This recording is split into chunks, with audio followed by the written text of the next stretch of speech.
Welcome to the Rim Break Rodeo. We hope this video helps. In this video, I will explain how to make a bubble quilt. First, gather your essential materials.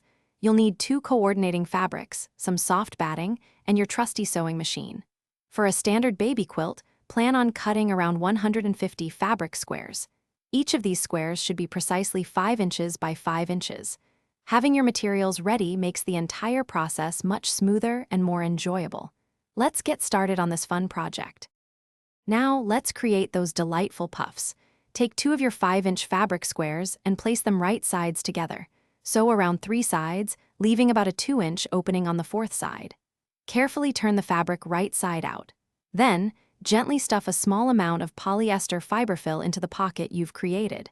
Finally, stitch the opening closed by hand or machine to secure your perfectly puffy square. Repeat this for all your squares.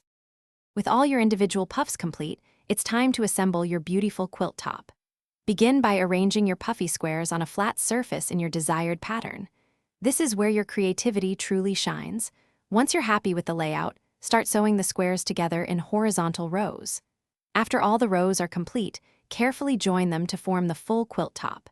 Make sure all your seams are strong and secure for a lasting, lovely quilt. You're almost there. To finish your bubble quilt, place your completed quilt top onto a piece of backing fabric. You might also add a layer of thin batting in between for extra warmth. Quilt the layers together as desired, then trim any excess fabric. Finally, bind the edges of your quilt for a clean, professional finish. You can even add a decorative border for a personalized touch. Your unique, cozy bubble quilt is now ready to be cherished. Thanks for watching. Consider subscribing if we helped you.